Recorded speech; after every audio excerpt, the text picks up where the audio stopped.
Yo soy Mariana Jiménez, encargada de Dirección de Medicina Espiritual. Te damos la bienvenida a la Semana de la Tanatología. Para nosotros es muy importante que puedas contar con diferentes herramientas que puedan contribuir a tu proceso de duelo. Y deseo que todo esto que hemos preparado con mucho cariño para ti pueda seguir ayudando a que transformes ese dolor en amor. Bienvenidos. A todos los profesionales que el día de hoy dedican su vocación a la salud o a la salud emocional, queremos agradecerles su gran labor. Queremos agradecerte a ti si estás dentro de esta semana de la tanatología para encontrar mayor información para apoyar a ese amigo, a esa amiga o a ese familiar cercano que está pasando por un proceso de duelo. Agradecerte también si lo estás haciendo de manera individual porque quieres comprender de diferente manera los procesos de vida y los procesos de muerte. Pero queremos dejar este saludo muy caluroso y este abrazo muy fraternal a todos los tripulantes de la comunidad de Adiós mi barco de papel. Siempre se los decimos y hoy queremos reiterarlo. Se han convertido en los maestros más importantes de nuestra fundación porque con sus testimonios podemos ayudar a los demás del cómo sí se puede comprender, del cómo sí se puede elaborar y del cómo sí se puede sanar un duelo. Bienvenido nuevamente a la Semana de la Tanatología, un camino que abordaremos juntos, un camino de aprendizaje, de conexión y de sanación.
Muy buenas noches, mi nombre es Sofía Vidal y yo te doy la bienvenida a este programa que forma parte de la Fundación Adiós mi barco de papel.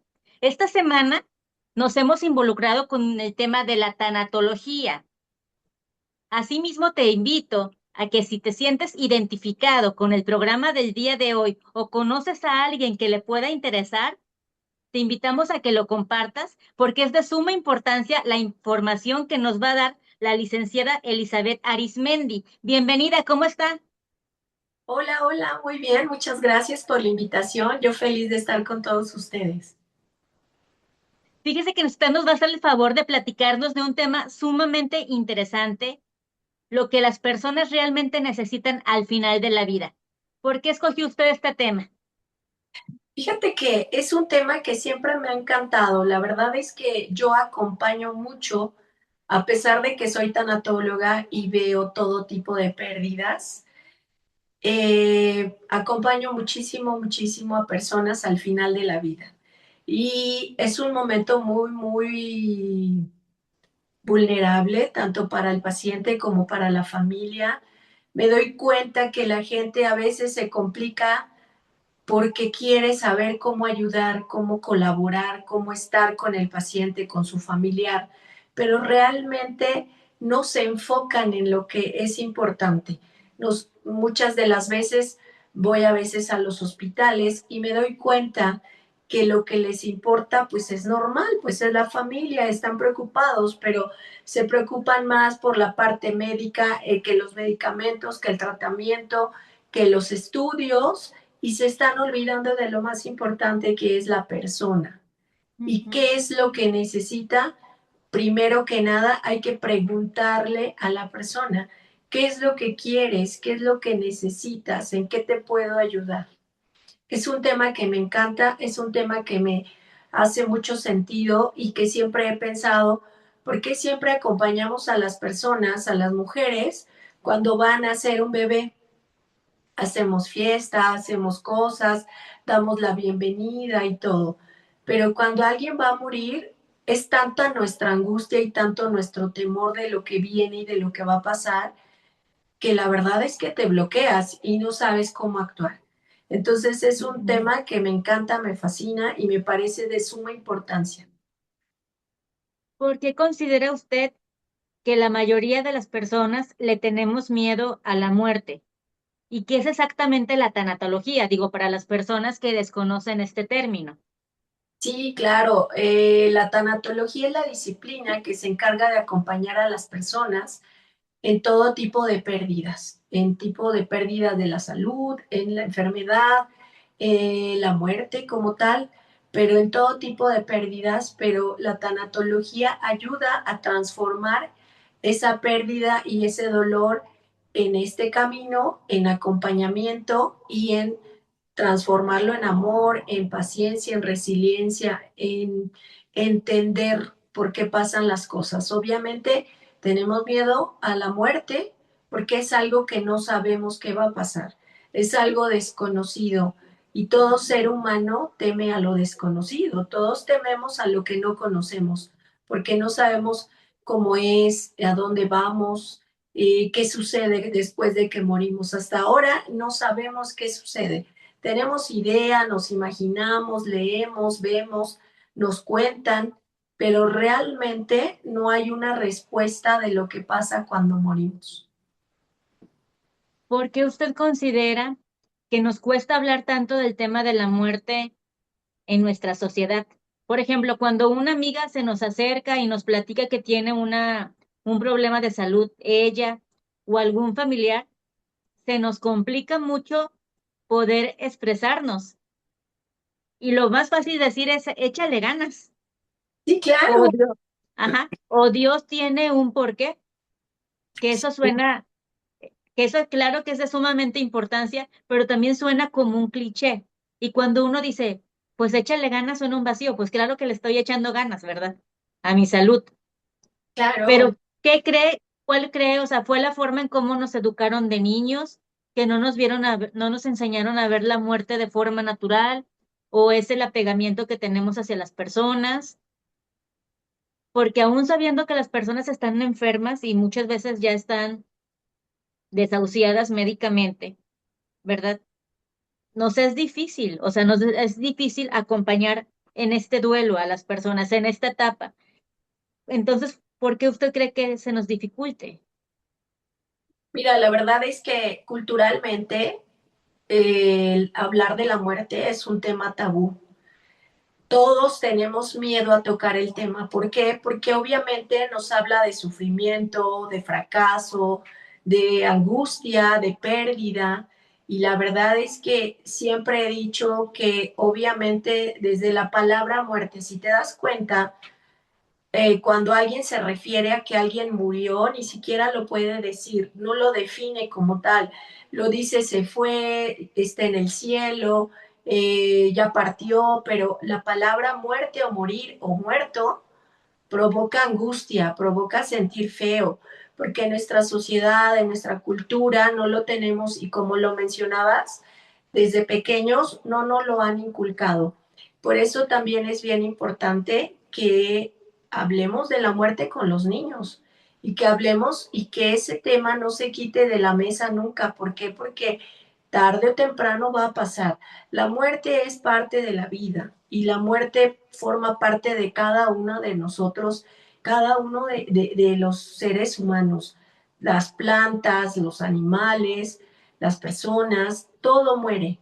Entonces, Es importante no quitarlo, no dejarlo a un lado, no evitarlo. A veces los pequeños llegan y nos preguntan y nosotros nos quedamos como, no te preocupes, no hables de eso ahorita, ay, no, ¿por qué dices eso?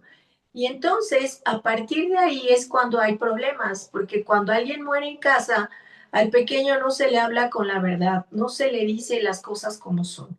Si nosotros como adultos cuesta trabajo tocar el tema también. A veces pasa que papá, mamá, el abuelito quieren platicar cómo quieren que sea su funeral o que ya están arreglando documentos de propiedades o cómo quieren X cosa. Y los hijos, no estés hablando de eso ahorita, todavía falta mucho, falte mucho o falte poco, es importante hablarlo, es importante prever, prevenir y platicar con la familia y tomarlo como un tema común, porque tarde o temprano va a suceder. Y así como hacemos un proyecto de vida y platicamos con nuestros hijos, con nuestro esposo, con nuestros amigos sobre lo que queremos y lo que nos gusta, es importante también platicar qué queremos al final de nuestra vida. Si vamos a querer en este sentido médicamente reanimación, si vamos a querer intubación, si vamos a querer, ¿qué queremos? Porque Ujú. desgraciadamente puede suceder y estando en el hospital, los hijos no saben cómo actuar, no saben si ¿No? papá, mamá, el abuelo iban a querer eso. Y la verdad es que también he visto cuando saben qué hacer. ¿Sabes qué? No, mi mamá no quería que la intubaran. Hasta ahí está bien. Eso es lo que ella dijo que quería. Entonces, es importante siempre hablar y hay que inculcar a las nuevas generaciones que esto es parte de la vida, que no tengan miedo. Obviamente da miedo la palabra, ¿por qué? Porque pues obvio no estamos acostumbrados, pero hay que irlo involucrando en las conversaciones. Fíjese, cuando una persona está en la etapa final de su vida, ¿qué considera usted que es lo que realmente necesita? Necesita que lo sostengamos de la mano, que lo escuchemos, que estemos ahí. No es lo mismo estar que acompañar. Estar, pues estamos ahí presentes, estamos de cuerpo presente, como se dice, sentados, parados, escuchando, platicando, platicando con todos los que estén ahí. Pero una persona al final de su vida lo que quiere es amor, cariño, pero sobre todo sentir que su vida tuvo un propósito, Sí, que es su cierto. vida fue importante, que lo Ujú. que hizo y que lo que dijo siempre se tomó en cuenta y que ahora que no va a estar, pues obviamente siempre va a dejar algo en la vida de cada persona que estuvo a su alrededor. Eso es lo que la gente necesita. Nos enfocamos en esta parte de tratamientos médicos, eh, seguir adelante con lo que se pueda para que no muera. Pero muchas de las veces los pacientes saben que van a morir, lo saben y lo sienten. Lo único que ellos quieren es ese permiso amoroso que la familia y sus seres queridos les den para que ellos puedan estar tranquilos y poder morir en paz y con dignidad. Fíjese que me hace mucho sentido lo que usted comenta, de los dos lados. Por un lado, cuando realmente sabemos que existe una enfermedad, ¿verdad? Que se le está dando seguimiento a una situación médica, pero que los médicos ya van descartando que esa persona vaya a salir adelante a Sí, mediano o a corto plazo. Y ahí es en donde es cierto, nos cuesta, por lo mismo que nos cuesta hablar de la muerte, también nos cuesta aceptar la verdad y nos cuesta abrir una comunicación con el paciente, con la paciente y decir qué es lo que tú necesitas. O sea, si sí, llegara a pasar esta situación, y realmente eso es muy importante, ahora que pasó con lo del COVID, ¿verdad? sí, ¿Verdad? claro. Que tú deseas ser entubado, o sea, si te llega a pasar esta situación, ¿deseas ser entubado o prefieres que la situación transcurra, ¿verdad?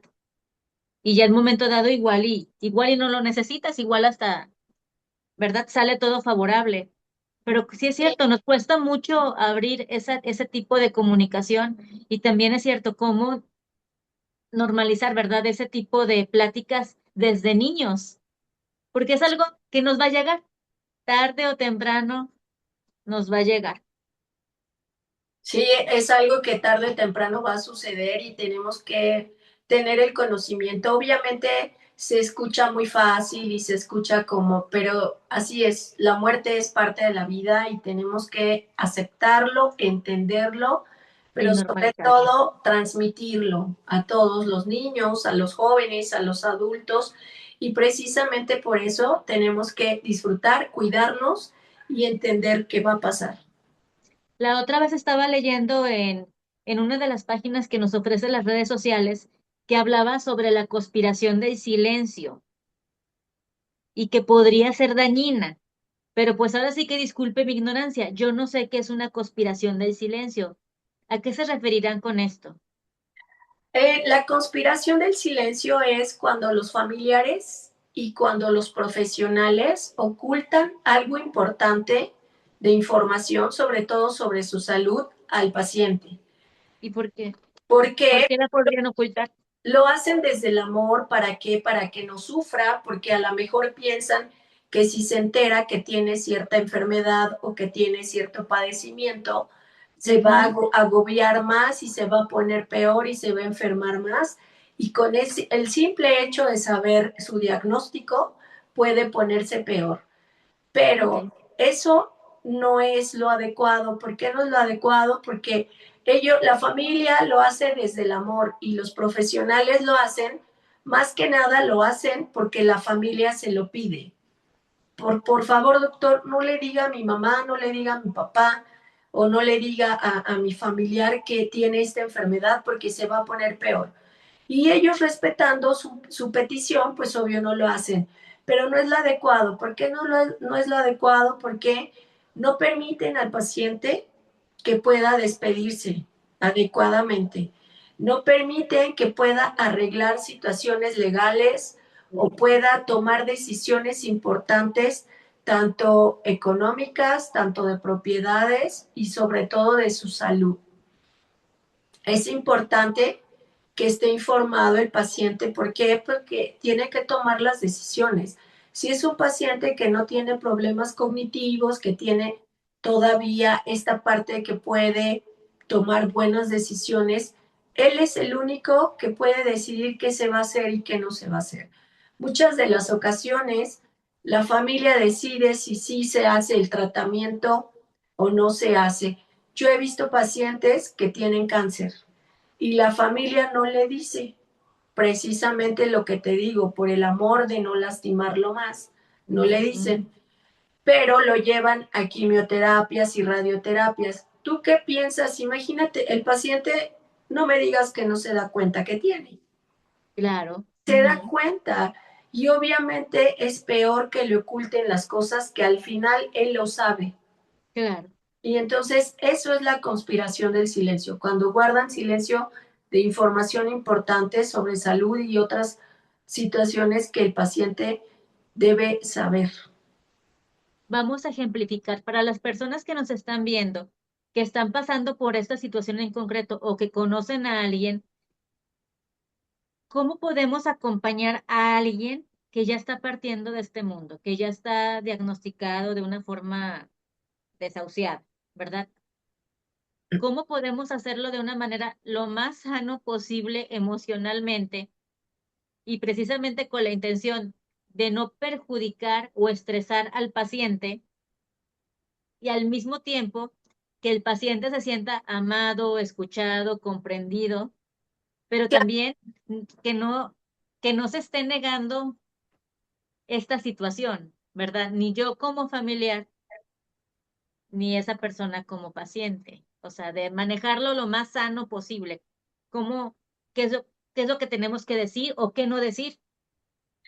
Mira, acompañar a un paciente crónico avanzado al final de su vida parece súper difícil y obviamente emocionalmente es una situación difícil cuando es alguien que amas mucho, que es alguien muy importante en tu vida. Sin embargo, es un momento que tienes que aprovechar. A veces los silencios son buenos, son importantes, no hay mucho que decir, no hay mucho que hablar, pero la compañía es lo más importante. Escuchar. Hay algunas preguntas que yo siempre hago y que me parece importante que la gente sepa para que se las haga a sus familiares en este momento, al final de la vida.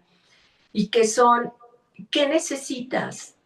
A veces no necesitan mucho, solamente necesitan tu compañía, que lo dejes, que lo escuches o que escuches su silencio nada más, que le tomes la mano, que le sobes la espalda, una pierna, un pie.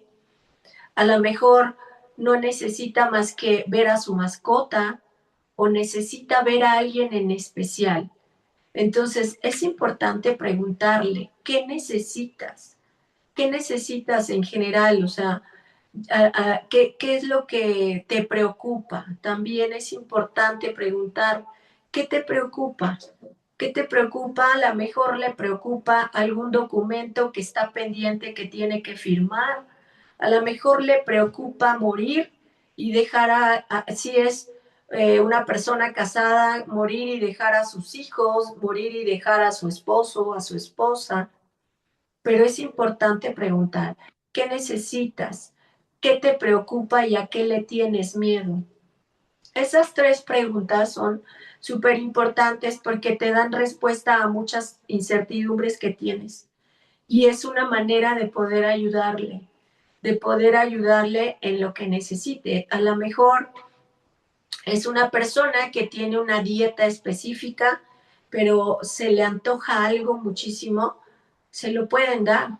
La verdad es que ya nada más es el antojo porque solamente lo va a probar, ni siquiera lo va a disfrutar como quisiéramos o lo va a comer, ¿no? Entonces son cosas pequeñas, pero súper importantes. Preguntarle, acompañarle, estar ahí, a ponerle música tal vez. A lo mejor no quiere escuchar música, por eso siempre hay que preguntar. No dar por hecho o por decir, el doctor dijo esto o es lo necesario para él o para ella, pero hay que saber qué quiere, qué necesita, qué le tiene miedo. Fíjese que también se me estaba viniendo esta ejemplificación no únicamente abarca a las personas que se encuentran enfermas, sabe también a quién abarca a las personas de una edad avanzada, a nuestros padres, a nuestros abuelitos, ¿verdad? Que ya tienen 80 y tantos años, 90 y tantos años, y también yo creo que cabe muy bien ese ejemplo ahí, decir qué es lo que te necesitas, qué es lo que te gustaría, qué te gustaría comer, qué te gustaría que hiciéramos y Sí, claro, dejarlos platicar. es bien importante porque también eso pasa. A veces si tenemos personas mayores cerca de nosotros o en casa, damos por hecho lo que quieren y necesitan. Siempre hay que preguntar.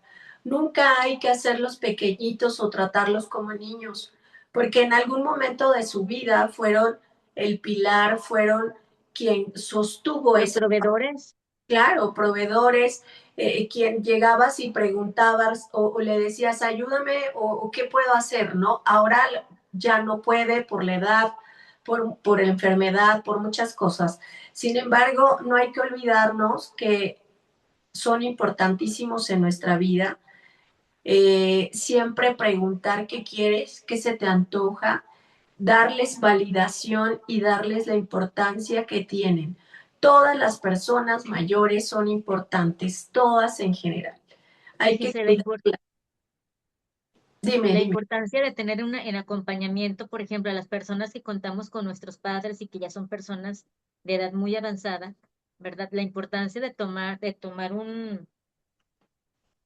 pues no sé cómo se le llame, un curso o un programa con una tanatóloga especialista, ¿verdad? Que nos enseñe a nosotros como hijos y a ellos como padres, porque cada quien desde su perspectiva vamos tomados de la mano, pero vamos viajando en este proceso, en teoría, porque muchas veces ya sabe que el cuidador es el que parte primero, Sí, a pero veces. también es parte de eso de reconocimiento y de entregarnos ese amor y ese respeto, ¿verdad? De no tratarlos como niños.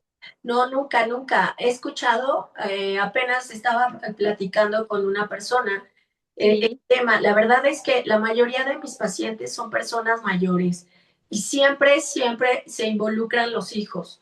¿Por qué? Porque somos un equipo. Yo estoy para un equipo. acompañarlos, para ayudarles, para guiarlos. Nunca los voy a juzgar, nunca voy a decir estás bien, estás mal. No, al contrario, estoy para acompañarlos. Y en esta situación es bien importante hacer un equipo, tanto hijos como padres, porque como lo acabas de decir, los papás piensan de una forma, los hijos pensamos de otra forma, pero papá siempre va a ser papá, mamá siempre va a ser papá. Nunca podemos bajarlos del lugar que están. Sí, Mientras ellos se sientan validados, escuchados y sobre todo que son importantes, se van a sentir a gusto, se van a sentir bien. Y al final la vejez es un duelo. Entonces, si ya están transitando un sí. duelo, como hijos tenemos que sostenerlos y acompañarlos. Y de hecho, también esa parte, pues obviamente yo la comparto en donde trabajamos.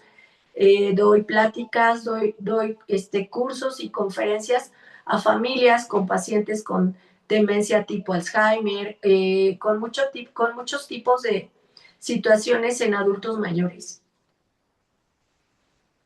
Hablando precisamente del tema del duelo, ¿qué vendría siendo un duelo anticipado? ¿Y cómo podríamos ayudar a las familias? Es el proceso emocional que comienza antes de que una persona muera. ¿Por qué? Ujú. Porque ya estamos sintiendo esta pérdida, porque estamos percibiendo como lo inevitable. O sea, en este sentido puede ser en alguna enfermedad o desde el momento que dan un diagnóstico de una enfermedad crónico avanzada, que puede ser una enfermedad que ya no pueda ser curada, pero siempre hay algo más que hacer.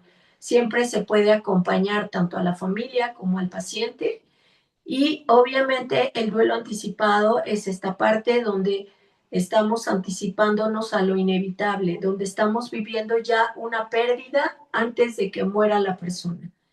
Y obviamente, pues para eso estamos nosotros, para acompañarles, para guiarles y sobre todo para hacerles más liviano este camino y sobre todo que sea transitado con amor, con compasión, con empatía, pero sobre todo con esta situación de tratar de entender qué está pasando y que también el cuidador está viviendo un momento de duelo muy complicado. Y precisamente hablando del tema del cuidador, yo creo que uno nunca visualiza que vamos a llegar a ser cuidadores, ¿verdad? Como que siempre pensamos que nuestros padres van a ser eternos y siempre se van a quedar en la misma edad estancados. Uno va a crecer, pero los papás siempre van a ser nuestros padres y nuestros padres siempre nos van a guiar, nos van a proteger, nos van a dar luz en el camino y nos van a aconsejar.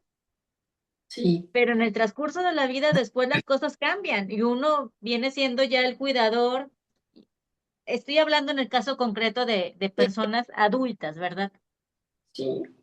Uno viene siendo el cuidador y los padres pues ya vienen, son los que se supone que ya van decayendo, ¿verdad? En el camino, no decayendo, más bien ya va transformándose su vida, como usted dice, ellos están pasando por un duelo de pérdida del olfato, de poder caminar libremente, de poder tener libertad, de poder ser autosuficiente, de poder a lo mejor utilizar pañal, todo eso es un proceso de duelo, pero también viene siendo la importancia del cuidador, porque es vital poner atención también en el cuidador, porque en esta historia muchas veces el cuidador es el que ya no se permite también sentirse protegido, porque piensa que toda la protección es dirigida al paciente. Sí, algo bien importante es que los cuidadores tienen que cuidarse. Tú no puedes cuidar a alguien si tú no te cuidas. Tú Exacto. como cuidador tienes que estar bien, tienes que cuidarte, dormir, alimentarte, sobre todo hidratarte y darte tiempos y espacios para ti.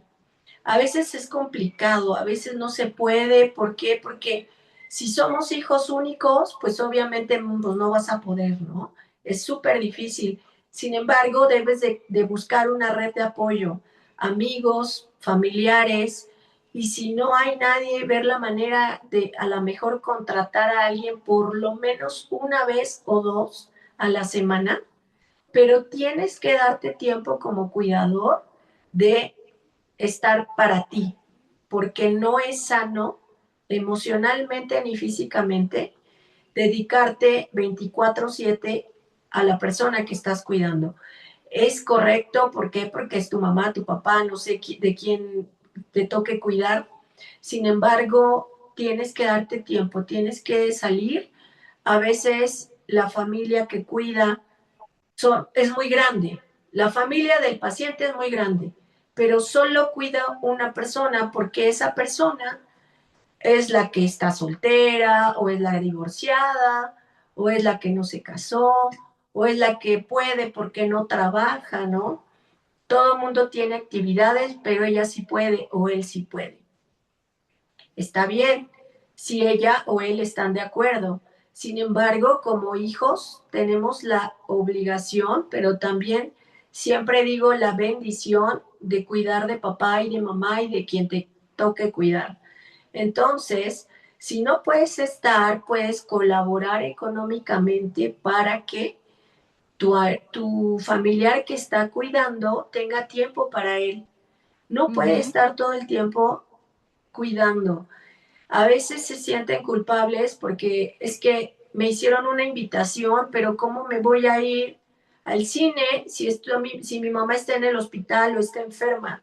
Tengo que cuidar. Siempre les digo, sí, es importante cuidar de mamá, cuidar de la persona que está en el hospital o en casa, pero no te sientas culpable si tienes que salir porque también mereces distraerte. Y es sano y es importante darte tiempo para comer. A veces comen hasta de pie porque están dándole de comer al familiar, porque tienen que ir a comprar, porque tienen que hacer. Tienes que darte tiempo para estar contigo, salir, respirar. Si estás en un hospital, salir al parque, caminar un poquito en la banqueta. No puedes estar todo el tiempo dentro de un hospital porque no es sano, no es lo adecuado. Tienes que darte tiempo para dormir, a lo mejor no como quisieras, pero sí darte tiempo para descansar. También ahí radica mucho la importancia de la tanatóloga, porque también los cuidadores muchas veces se sienten juzgados. O sea, es tu obligación como ser, como hija única, estar nada más al pendiente el 100% de tus papás. O es tu obligación, porque eres la soltera, la que no tiene hijos, de estar al 100% al pendiente de tus papás. ¿Verdad? A lo mejor los hermanos están apoyando económicamente, pero a ella o a él, así es a quien le enfocan o le dan esa responsabilidad. Ahora, el día de hoy precisamente supe de un caso de un señor que tenía aproximadamente 50 años y trabajaba en un mercado. Y su único hermano trabaja en Estados Unidos de forma ilegal. Ujú. Él se encargaba de cuidar a su mamá de 90 años, se la llevaba al mercado. Que no quiero pensar todo lo difícil que también es para una señora de 90 años estar en un mercado, porque estás vulnerable a la lluvia, al calorón extremo, al sudor, a que tienes ganas de ir al baño, no tienes quién, y también cómo él se las arreglaba. El punto es que supe que el día de ayer falleció ese señor, El hijo. el cuidador, falleció. Por eso le decía que muchas veces el cuidador se supone que es el que está acompañando, pero muchas veces también es el que primero que se va, porque yo no Claro. quiero pensar todas las responsabilidades que él sentía sobre su espalda, el Sí, estar pues, cuidando a su mamá. Y obviamente no es no es porque no es porque quiera que se siente como algo egoísta, ¿verdad? Pero yo pienso que también todo ese pesar, toda esa responsabilidad también recae que el cuidador muchas veces se enferme. A lo mejor porque precisamente no tuvo el apoyo de un psicólogo, de un tanatólogo que lo ayudó en este proceso, porque se tragó toda esa situación de ver a su mamá que estaba sudando o tenía ganas de ir al baño y cómo le hago, o sea, si atiendo, tengo que vivir, o sea, tengo que ganar dinero, pero al mismo tiempo tengo que cuidar a mi mamá. sí, es bien complicado y sí tienes toda la razón. También sé de muchos casos que el cuidador muere antes que el familiar. Por eso es que siempre les comento yo que tienen que darse tiempo para ellos, tienen que comer, tienen que descansar, tienen que hidratarse muy bien y sobre todo salir, darse un tiempo, por lo menos unas horas, ir a comer a la calle, no comer ahí en el hospital. Muchas veces la gente se lleva sus alimentos y están ahí al lado del paciente comiendo porque no quieren irse de su lado y está bien, eso es bueno. Pero como les digo, si tú estás haciendo lo correcto cuando estás cuidando, si estás acompañando, estás platicando o por lo menos atento a tu familiar, a tu mamá, a tu papá, cuando sales de ahí, deja libre un poquito esa parte, deja a quien esté cuidando, que sea familiar o un cuidador que se pague, que ya se encargue. Tú en ese momento que sales del hospital, dedícate a ti, date un baño, relájate, escucha música, lee. Ahora, es bien difícil, muchas personas no tienen la posibilidad de tomar terapia o de ir con un tanatólogo o una tanatóloga.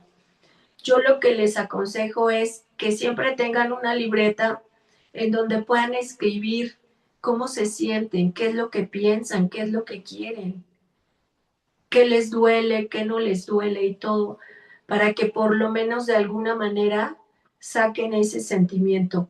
Esa es terapia narrativa, que también sirve muchísimo. A Y veces, también para abrir, perdón.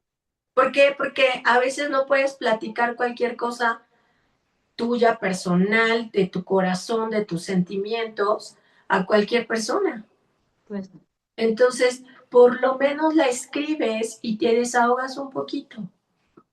Y también se abre esa comunicación, ¿verdad? Porque muchas veces es cierto, eres cuidador y estás a lo mejor en un hospital o a lo mejor tienes que trabajar y no existen los medios económicos, pero también quiero pensar que hay tanatólogos de diversos precios, o sea, que no la gente lo vea como un lujo, ¿verdad? Sino Claro, lo que lo vea como una necesidad, porque precisamente muchas veces por eso nos enfermamos, porque no tenemos el acompañamiento de un especialista, de un profesional que nos exacto. ayude a poder liberarnos, porque podemos salir del hospital, irnos a caminar a un parque, desconectarnos, pero si no, yo pienso realmente que deberíamos de verlo como una canasta básica, el hecho de tener un tanatólogo.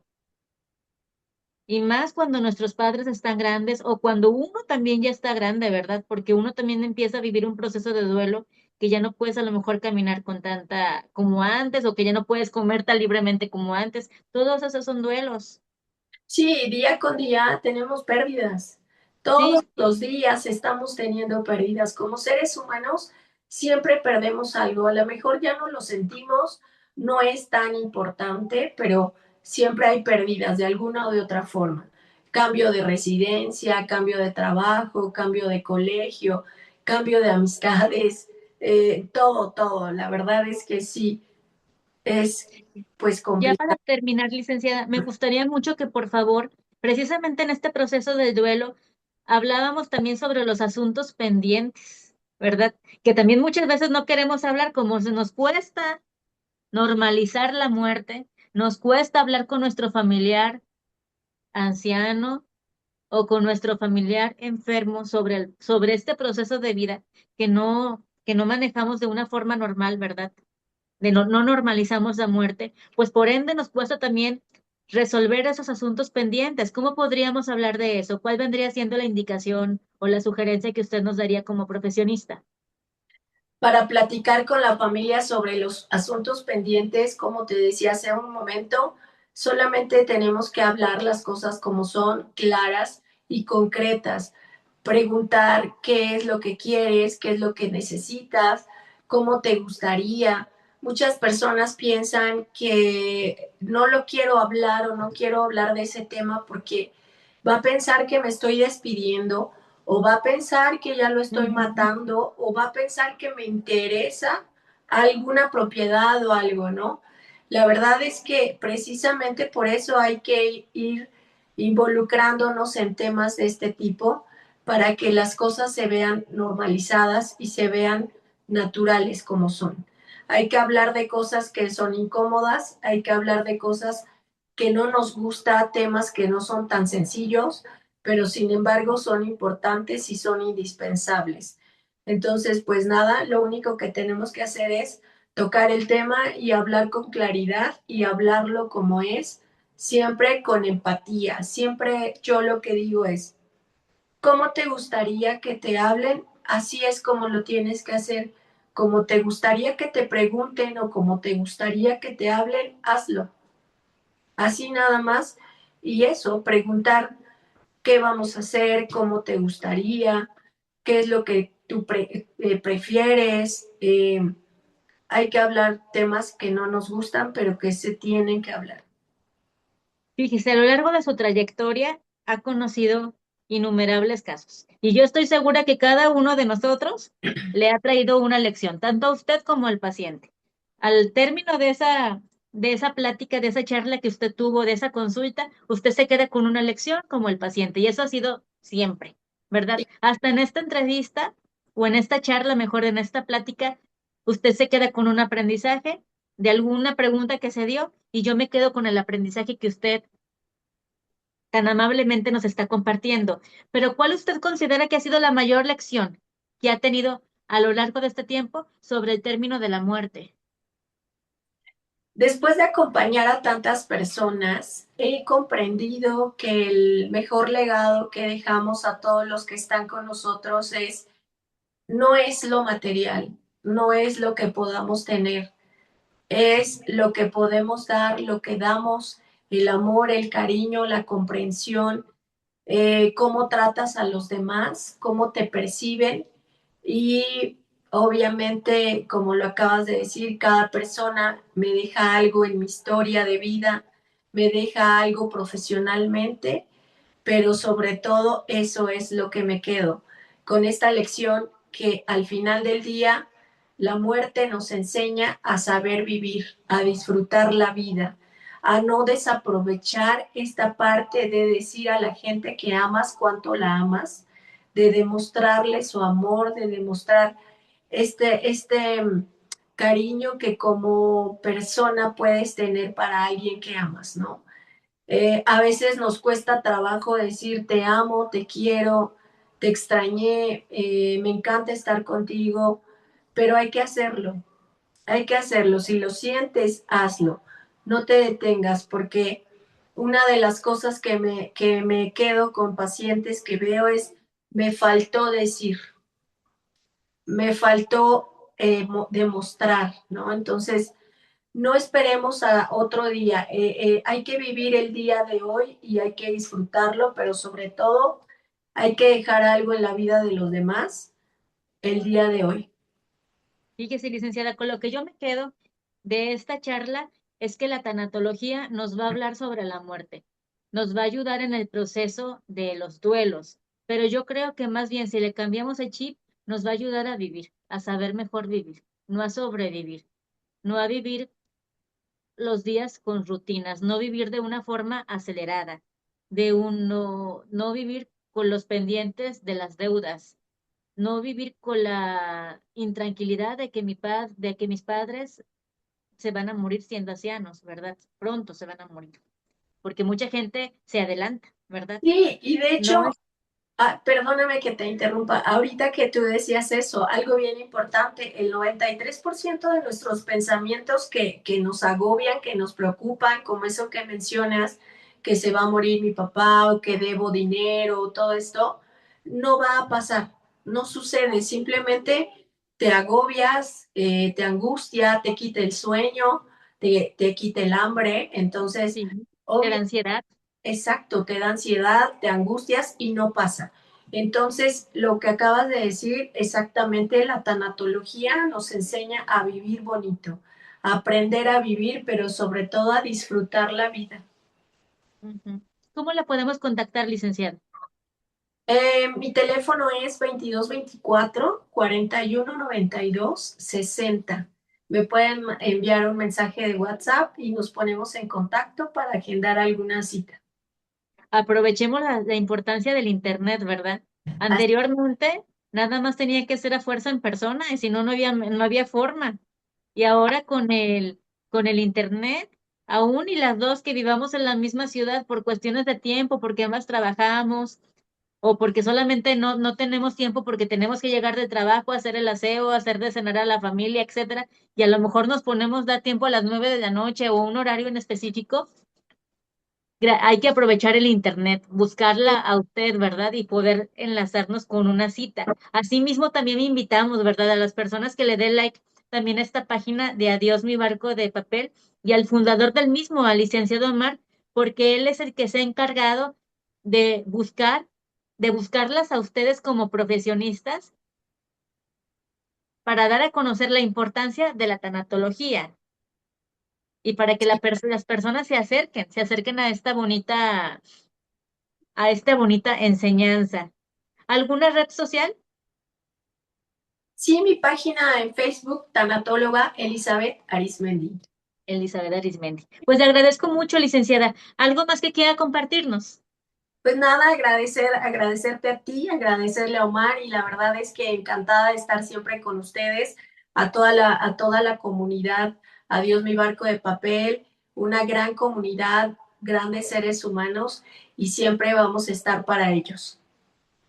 Le agradezco mucho, licenciada, y pues los invitamos a que le den, a que continúen, ¿verdad?, con esta semana de la tanatología, ¿verdad? Y que saquemos lo mejor de cada una de las pláticas y que también interactuemos en los comentarios, Así es, claro que sí.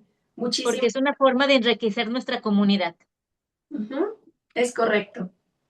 Bueno, que tengan muy buenas noches, licenciada, y estamos a la orden. Igualmente, bonita noche a todos. Les mando un abrazo. Hasta luego, gracias. Adiós.